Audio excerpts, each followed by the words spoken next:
Je viens de recevoir une petite dinguerie de la part de JD World dans la thématique de la vidéo du jour, le tout dernier magazine V-Jump en date qui contient bien sûr le chapitre complet Dragon Ball Super et d'autres tels que Boruto, la fameuse grosse page avec le Black Freezer, un poster surprise, on n'en a pas beaucoup entendu parler sur les réseaux mais je vous confirme qu'il est dedans avec Bardock à détacher directement dans le magazine si jamais vous voulez l'exposer, quelques informations sur le relationnel qu'entretient Granola avec les personnages de cet arc et deux figurines assez ouf, visiblement Couleur tremble un petit peu pour son petit frère et vient à sa rescousse face à Beerus, une figurine assez imposante. Personnellement j'ai eu la version métal, les petites serviettes assorties avec Couleur et d'autres personnages, mais son opposant du jour c'est le seigneur de l'univers 7, le dieu de la destruction, Beerus. Je ne vous cache pas le fait que je n'avais aucune figurine de Beerus, et bien désormais c'est chose faite et la qualité et la finition sont vraiment très bonnes. Je pense vraiment que je vais le faire siéger en surplomb de ma très modeste collection Dragon Ball. Pour vous les procurer et bien plus encore, il y a tout un univers Dragon Ball et d'autres animés mangas chez JD World, je vous mets le lien en description, vous avez mes codes promo qui sont aussi dans cette même zone et qui s'affichent à l'écran.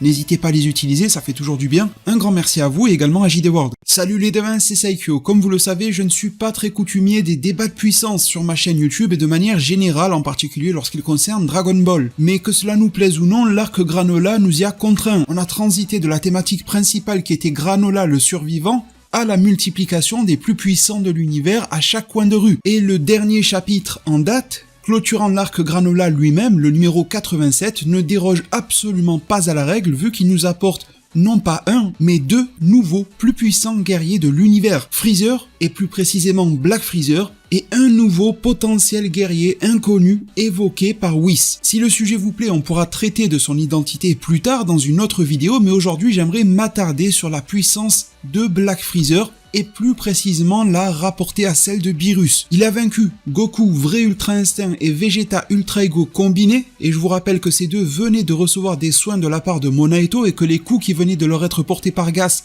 étaient lourds mais pas très handicapants vu le peu reçu en nombre, et c'est donc une victoire incontestable sur les deux Saiyans pour Black Freezer, dans un temps en plus record. Freezer a obtenu ce power-up en trouvant une salle de l'esprit du temps. Je commencerai d'ailleurs cette vidéo avec un gros rappel, ces salles sont actuellement au nombre de 2 dans Dragon Ball, et elles n'ont absolument pas la même distorsion du temps. Les caractéristiques et les propriétés de la salle de l'esprit du temps sur Terre gardée par Dende sont bien connues. Changement de la gravité, températures extrêmes, mais également sa distorsion temporelle. On sait que un jour à l'intérieur, en temps terrien, équivaut à 1 an à l'intérieur de la chambre. Mais la nouvelle salle de l'esprit du temps à l'intérieur de la pyramide est nettement moins efficace, étant donné que 1 jour à l'extérieur équivaut à 3 jours dans la salle. Alors même si l'on sait que Freezer a pu baigner 10 ans dans une salle de l'esprit du temps, on ne sait pas réellement combien de temps il y a passé à l'extérieur, car on ne sait pas dans quelle salle il a pu séjourner,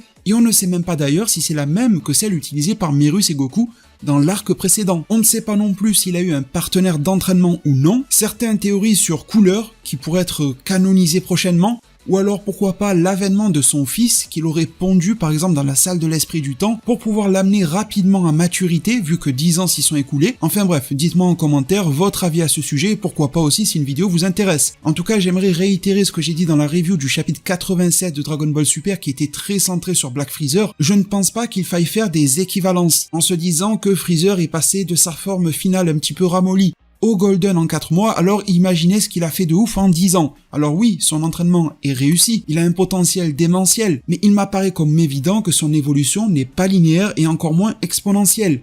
Ce qui veut dire que même si Freezer continue d'évoluer, forcément, sa marge d'évolution se restreint et donc la vitesse à laquelle il évolue raccourci également. Personnellement, je vous le disais déjà, je le perçois plutôt comme un rattrapage de potentiel pour un personnage qui avait pour tradition de s'appuyer sur ses acquis jusqu'au Golden, mais par contre en matière de maîtrise, dans le chapitre numéro 87 de Dragon Ball Super, j'ai trouvé Freezer assez surprenant. Il m'a donné l'impression d'avoir appris de ses erreurs, de revenir avec une forme qu'il maîtrise totalement, qu'il utilise à bon escient. Il ne gaspille aucune goutte de ki superficiel et sa transformation, ou même annulation de transformation, se fait en l'espace d'une microseconde. Il n'a pas besoin de forcer outre mesure, de réaliser des cris gigantesques, de faire trembler la Terre ou la planète sur laquelle il se trouve. C'est un pouvoir dans lequel il peut puiser très rapidement, à volonté. Alors cela est bien sûr ma perception, et un abonné était venu me répondre que c'était peut-être l'inverse. Si Freezer utilise sa transformation si peu de temps et l'annule très vite, c'est peut-être car il est conscient du fait qu'il la maîtrise pas assez et qu'il préfère alors l'économiser.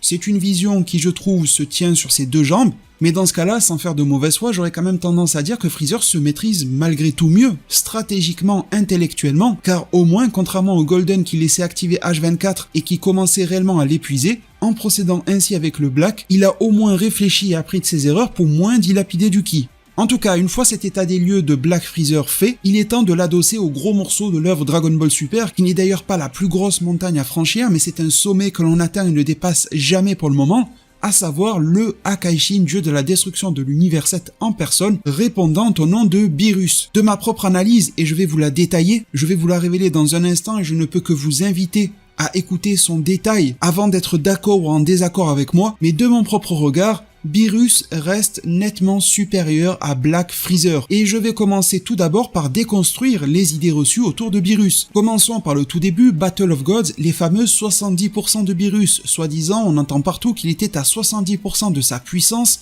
lorsqu'il se battait face à Goku SSJ God. Lorsque Goku n'arrête plus d'évoluer au travers des arcs, on ne comprend pas comment Beerus fait pour continuer de rester supérieur alors qu'il ne bouge pas le petit doigt et qu'il fait que bouffer des glaces. Eh bien, c'est très simple, ces 70% de Beerus ne concernaient selon Whis que l'énorme boule de ki que Beerus enverra sur Son Goku à la toute fin du combat. Et ça ne concernera absolument pas les autres projections d'énergie, et encore moins le corps à corps. Je précise d'ailleurs que cette phrase était dite dans un autre contexte, Dragon Ballesque, ce qui va m'amener au deuxième point. Un contexte dans lequel Dragon Ball Super devait durer beaucoup moins de temps que prévu. À la base, Dragon Ball Super, je le précise, était une série animée qui devait durer 100 épisodes. Je vous rappelle que Dragon Ball Super en est quand même à 131 épisodes animés qui ont été poursuivis par le manga qui en est à son 87e chapitre et qui nous promet un nouvel arc pour bientôt et qui ajoute aussi à son escarcelle 2 films. Ce qui m'amène à discuter donc de cette fameuse échelle d'Akira Toriyama dont il nous avait fait part à l'époque de l'arc Goku Black. Je n'ai plus les détails exacts en tête et ce n'est pas bien grave, c'est pour ça que je n'ai pas été vérifié pour la vidéo, mais en gros il nous donnait une échelle affirmant que sur une échelle de 10, Whis serait pourquoi pas le sommet, que Beerus serait un 7 ou un 8 et Goku un 6, enfin bref, c'est peut-être pas les bons chiffres, mais en tout cas c'était quelque chose de la sorte et qui est clairement problématique, même à ce jour j'ai envie de dire, parce que du coup ça vient de la bouche et des propos de l'auteur.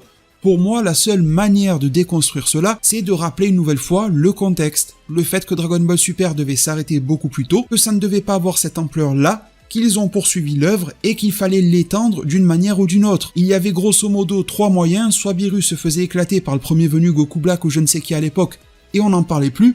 Deuxièmement, on continue de faire évoluer Beerus comme c'est le cas, ou bien on apportait pourquoi pas un remplaçant à Beerus ou une nouvelle forme, transformation, entraînement à Beerus. En tout cas, c'est pour moi le point le plus complexe à démêler aujourd'hui, mais je remarque que peu de monde se base sur celui-ci. J'entends très souvent l'argument des 70%, mais très peu celui-là. Également, l'anime Dragon Ball Super a apporté pas mal d'inepties. Parfois débile, parfois classe. Pour le premier aspect, c'était notamment Beerus qui avait peur de Son Goku SSJ Blue Kaioken. On sait désormais que c'est vraiment du bas de gamme pour lui. Et dans la deuxième catégorie, un petit peu plus épique et mémorable, les fameux Akaishin qui s'étaient levés face à l'Ultra Instinct de Son Goku. Alors déjà, je pense qu'il faut pas avoir de soucis d'interprétation. Ce n'est pas parce qu'ils se sont levés qu'ils l'ont acclamé car ils les auraient dépassés. Rien que le fait d'atteindre une technique que eux n'arrivent pas ou que très partiellement à utiliser, Beerus a l'Ultra Instinct partiellement, je le rappelle, c'est pour moi un exploit qu'il faut saluer, peu importe si l'on dépasse ou pas ce mortel-là. Mais je rappellerai surtout que dans le manga, beaucoup plus chapeauté par Akira Toriyama, cette scène n'existe pas. Aussi bien celle de Beerus effrayé face à un Goku Blue que cette espèce d'ovation faite par les Akaishin, ça n'existe tout simplement pas. C'est donc des rajouts de la part des scénaristes de chez Toei Animation, et non pas d'Akira Toriyama. Je rappelle également que dans le film Dragon Ball Super Broly, alors qu'il y avait Gogeta SSJ Blue face à Broly qui se déchaînait, Beerus était en train de dormir en bord de plage, en train de babysitter Bra. À la fin du combat, on remarquera qu'il avait un petit œil gardé sur celui-ci et qu'il s'est dit bon ça y est, ça s'est apaisé, je peux ronfler pleinement. Mais en gros il était sur le qui-vive, en mode si ça dégénère un petit peu, je pourrais intervenir, mais rien de bien inquiétant pour moi. J'imagine mal un personnage inquiet de la situation rester allongé à se faire dorer la pilule en pleine plage. Dans l'arc qui suit Broly, l'arc Moro, en toute fin, nous avons Moro dans toute sa superbe, Merus, l'ange apprenti absorbé, maniant donc l'ultra instinct, Beerus se met en avant face à lui, sort de sa bulle de protection et affirme qu'il va le battre dans l'instant. Malheureusement, ce combat n'aura pas eu lieu, il aurait été coupé par un appel du Daishinkan auprès de Whis, mais en tout cas, la sérénité nouvellement affirmée de Beerus est on ne peut plus claire. Et il me semble, sans vouloir jeter d'huile sur le feu, que Moro, Merus absorbé, dépasse Broly en l'état du film Dragon Ball Super Broly. Bien sûr, Broly a un potentiel démentiel, il pourrait rattraper probablement ce niveau-là et le dépasser un jour. Mais en l'état et l'instant T du film, Moro Mérus absorbé n'aurait pu faire qu'une bouchée de Broly. Arc suivant, arrive Granola et Gas, les nouveaux plus puissants de l'univers, qui sont donc, par définition, même si je suis d'accord avec vous, les chapitres n'ont pas été très impressionnants. Visuellement, en termes de mise en scène, on n'a pas ressenti qu'ils étaient les plus puissants, mais l'œuvre a acté cela, c'est écrit noir sur blanc, ils sont devenus les mortels, les plus puissants. Difficile de dire si Moro par définition était un mortel, vu qu'à la fin il avait absorbé Mérus, mais ça les a rendus de fait plus puissants que Broly ne l'était. D'ailleurs, déconstruisons également une idée reçue sur Broly. À la fin du film Dragon Ball Super Broly, ayez bien sûr les bonnes traductions. Goku n'a jamais dit que Broly était plus puissant que Beerus, il a dit « tu étais peut-être plus puissant que Beerus ». Donc rien de confirmé. En parlant de choses qui n'est pas confirmées, avant de reprendre mon propos, durant l'arc Zamasu, version manga, ayez également la bonne traduction. Si vous vous appuyez sur des fantrad, pour lesquels j'ai énormément de respect bien sûr, vous risquez d'avoir eu les mauvais mots sous les yeux, étant donné que à aucun moment, Kaioshin, Shin de l'univers 7, n'avait dit que Vegeto SSJ Blue était du niveau où surpassait Beerus. Mais lorsqu'il a vu cette fusion de l'extrême arriver, elle était tellement impressionnante que Shin s'est demandé lui-même si le niveau de Beerus était atteint ou non. Et certaines traductions, que ce soit pour Broly et pour Vegeto SSJ Blue, ont interverti les hypothèses, les questionnements avec des affirmations, et forcément ça sème le trouble. En tout cas, pour revenir sur de l'actualité, donc l'arc Granola, Granola plus puissant que Broly, Gas plus puissant que Granola, donc plus puissant que Broly par extension, encore une fois Broly à l'instant T du film Dragon Ball Super portant son nom, eh bien Beerus n'était pas inquiété par ces personnages-là, au point tel que Whis n'a même pas jugé utile de le prévenir de leur présence et de leur accession à de nouveaux pouvoirs. Et le dragon de la planète céréale, Torombo, lui-même dira être incapable de rendre quelqu'un plus fort qu'un dieu. Alors le terme de divinité est très vaste, je le disais déjà, de Dende, en passant par les Kaio et Kaioshin, jusqu'aux Akaishin, les anges et même au-dessus, ça devient difficile de coller à cette définition-là, mais on s'en fait quand même une petite idée vis-à-vis du fait que Torombo ne pouvait pas rendre un mortel égal au plus puissant à un Akaishin, ou du moins pas plus puissant que le plus puissant des Akaishin, pour coller le plus fidèlement à la définition, car vous allez voir par la suite que les Akaishin n'ont pas du tout le même niveau entre eux. Justement, parlons de ces derniers. J'aimerais déconstruire l'idée reçue de Beerus face à Vermoud, et ne vous en faites pas, je ne me suis pas égaré dans le sujet, cela va nous ramener directement à Black Freezer. On a tendance à décrédibiliser Beerus parce qu'on se dit qu'il est moins fort que Vermoud ou que Kitera, pourquoi pas, et que Jiren dépasse de toute façon Vermoud et Kitera, donc à quoi bon parler? Eh bien déjà, l'animé Dragon Ball Super nous a dit que Beerus avait perdu au bras de fer face à Vermoud, tandis que le manga a dit autre chose et nous a dit que Beerus avait perdu au bras de fer face à Kitera. Ce ne sont pas les mêmes Akaishin. Un, c'est le clown de l'univers 11, et l'autre, c'est la souris de l'univers 4. Donc déjà, il y a un petit souci. Mais bon, peu importe, face auquel il a perdu, je l'avais déjà expliqué à l'époque, je ne vais pas rentrer dans un million de détails, perdre au bras de fer face à quelqu'un ne veut pas dire perdre un combat face à ce dernier. Et en plus, nous avons des éléments de comparaison apportés par le manga. Il y a eu une battle royale des Akaishin juste avant le tournoi du pouvoir et se sont retrouvés en finale Beerus et Kitera.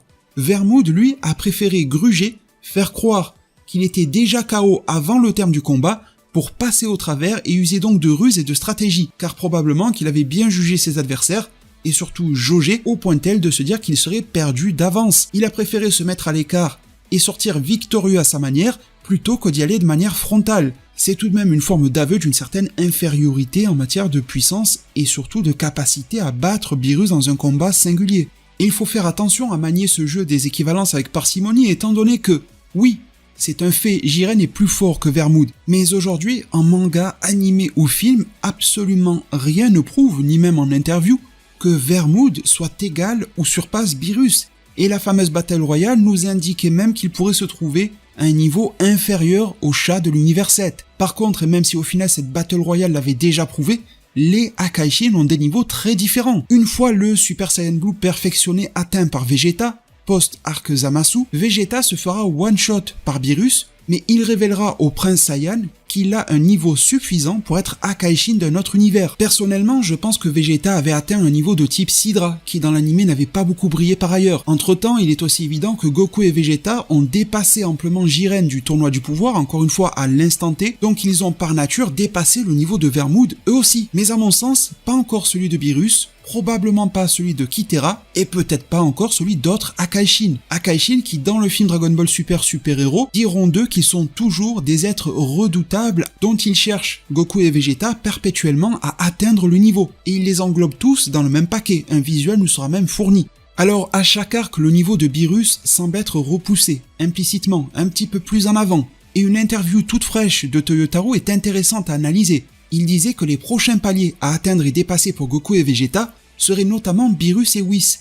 Mais Toyotarou, l'auteur du manga Dragon Ball Super, disait aussi qu'il est difficile d'écrire les nouvelles évolutions des deux Saiyans. Son éditeur, Victor Uchida, tout près de lui, ajoutera également Broly en tant que palier à atteindre, mais Toyotarou préférera ne pas répondre, ne pas confirmer, sous-entendant peut-être que Broly était déjà dépassé par le vrai Ultra Instinct de Goku et l'Ultra Ego de Vegeta. En tout cas, une chose est sûre, si l'on veut continuer Dragon Ball Super encore quelques années, si en tant que scénariste, il faut se mettre de leur point de vue, on veut continuer de l'écrire, on ne peut décemment pas donner à Goku et Vegeta immédiatement le niveau de Beerus et encore moins celui d'un ange, en mettant à part bien sûr les power-ups temporaires. La solution est donc d'intercaler de nouveaux mortels, plus puissants que eux, mais moins que les supra-divinités de l'œuvre pour niveler encore plus l'échelle des puissances de Dragon Ball Super, ce qui revient dans les faits directement à apporter Black Freezer, le nouveau guerrier, évoqué par Whis en toute fin de chapitre. Et on peut aussi s'attendre à de nouveaux power-ups, pour Broly, pour Jiren, pour Toppo Akaishin,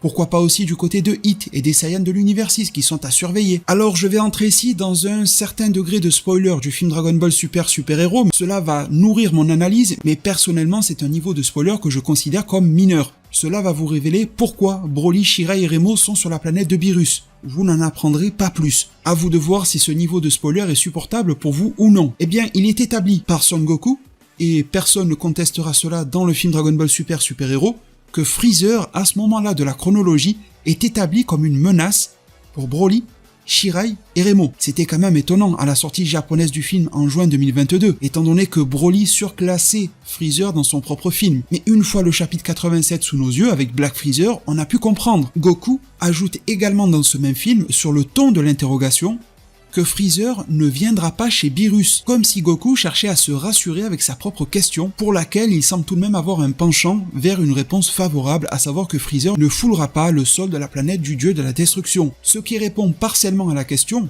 au final si Freezer ne s'aventure pas en ces lieux, c'est que Beerus est un rempart protecteur. Mais vous savez que j'aime bien la nuance et ça laisse alors planer un gros mystère sur l'entre Granola et Super Héros. C'est entre deux que le manga avec son prochain arc pourrait d'ailleurs dépeindre, avec pourquoi pas un arc Black Freezer pour faire simple. Ça serait même intelligent pour le manga, il pourrait rester chronologiquement avant le film Dragon Ball Super Super Héros, et pourquoi pas qu'en 2023, avec la nouvelle web série qui tente à se profiler autour de Dragon Ball, pourquoi pas reprendre des événements chronologiques plus proches de Super Héros du 28e tournoi des arts martiaux qui marquait la fin originelle de Dragon Ball. En tout cas, dans le film Dragon Ball Super Super Héros, le fils de Bardock estime que celui du roi Cold ne viendra pas chez Beerus. Reste à savoir comment interpréter cela. Ne peut-il pas s'y déplacer avec son vaisseau? Pourtant, il ne devrait pas en avoir besoin. On a vu Gas qui pouvait voler au travers de l'univers, Jiren aussi, Freezer surpassant Gas, il devrait pouvoir en faire de même, surtout que depuis l'arc Namek, malgré son niveau de puissance largement inférieur à aujourd'hui, il pouvait survivre dans l'espace, même blessé. Alors donc, si Black Freezer a les moyens personnels ou matériels de se déplacer jusqu'à chez Beerus, pourquoi ne le fait-il pas? La seule réponse me semble être le manque de puissance. La peur de devoir affronter Beerus. Et un potentiel arc Black Freezer, pourquoi pas en manga, pourrait nous développer, nous mettre en avant ce fait. Un arc dans lequel, épris de sa nouvelle surpuissance, Freezer partira à la recherche de sa cible, tel qu'il le dit en chapitre 87, et sa cible, très probablement Broly, serait facile à trouver. Comme évoqué durant ma review du chapitre 87, le film Dragon Ball Super Broly a révélé en 2018 que l'armée de Freezer a placé un traceur sur les combinaisons de Shirai et de Remo. Kikono et Blueberry nous révélaient cela. Et donc, avant d'être chez Beerus dans le film Dragon Ball Super Super Hero, film dans lequel il nous est dit que leur arrivée est toute fraîche, vu que Beerus ne savait même pas que Broly était là. Et bien donc, Broly était dans l'univers, à vadrouiller, pourquoi pas sur Bampa, dans la galaxie ou ailleurs. Et avec le traceur placé, il était facile de les trouver et surtout de les rejoindre. L'arc Black Freezer pourrait donc se centrer sur Freezer, voulant mettre la main sur Broly, quitte à tenter de kidnapper Shirai Remo pour le faire obéir. Broly partant à la dérive, le trailer même du film Dragon Ball Super Super Hero, là ce n'est pas du spoiler, nous montre que Broly ne maîtrise pas encore ses pouvoirs. Cette fameuse dérive ferait donc exploser son ki, sa brutalité, sa capacité à tout détruire sur son passage.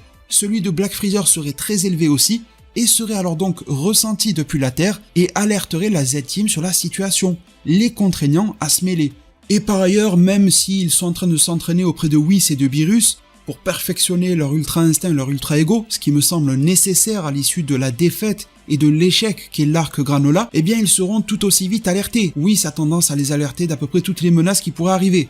Et considérer ce qui va suivre comme un bonus, mais à nouveau, léger spoiler du film Dragon Ball Super Super Hero, il y a quelque chose d'autre qui ne m'a pas échappé à l'intérieur de celui-ci, c'est le fait que lors du combat Goku-Vegeta, qui ça n'est pas un spoiler du tout, il a été vu dans de multiples trailers officiels. Et bien avant que celui-ci ne démarre, il a été proposé par Whis que ce soit un entraînement / combat à 3, incluant Broly. Sauf que Goku et Vegeta se sont immédiatement plaints car ils refusent que Broly se joigne à eux. Alors l'explication qui est plutôt montrée par le film, c'est le fait que Broly ne se contrôle pas. Il n'est pas dit clairement que c'est parce qu'il surpasse Vegeta ou Goku et qu'ils ont peur de lui. C'est plutôt que comme il perd tous ses moyens, il peut tout d'un coup se transformer, reprendre ses attraits un petit peu démoniaques, etc. Peut-être péter en un instant la planète de Beerus avant même que l'on puisse l'en empêcher, ce genre de choses. Encore que, j'ai envie de vous dire, oui, c'est là pour le calmer à tout moment. Mais pour rebondir avec cet entre Granola et Super Héros, il se pourrait que cette peur de Goku et Vegeta soit motivée par le fait que, entre-temps, même si Broly ne se maîtrise pas, il ait fait preuve de pouvoir encore plus grand qu'à l'époque du film Dragon Ball Super Broly, et que lui aussi ait dépassé Goku et Vegeta avec les dernières formes qu'ils avaient en date. Alors ça relève vraiment de l'infime supposition, mais ça me semblait être un bonus assez agréable à dénoter vis-à-vis du film Super Héros. À mon sens, il ne manque plus qu'une confirmation officielle que Black Freezer soit inférieur à Beerus, de par tous les éléments que j'ai évoqués durant cette vidéo-là, mais factuellement la charge revient à l'hypothétique arc Black Freezer de lever le voile sur la situation. En tout cas, Beerus m'apparaît comme un rempart de protection face à Freezer, mais il faut aussi savoir nuancer le tout, vu que Beerus peut toujours donner des ordres à Whis. L'ange de l'univers 7 est neutre, mais on sait qu'il obéit au doigt et à l'œil à son Akaishin, comme Vados d'ailleurs l'a prouvé avec Champa dans le passé et les tout débuts de Dragon Ball Super. Alors les plus ardents défenseurs de Black Freezer pourraient rétorquer que ce n'est pas réellement de Beerus dont Freezer se méfie, mais de Whis qui l'accompagne. Ça pourrait même être intéressant de voir comment Freezer ruserait pour séparer Beerus de Whis, et se permettre d'avoir un tête-à-tête avec lui au sommet. En notant en plus que Whis n'est paradoxalement pas capable de téléportation, ce qui pourrait rendre service aux auteurs si jamais il fallait séparer Beerus de son ange, et le priver donc de sa protection maximale.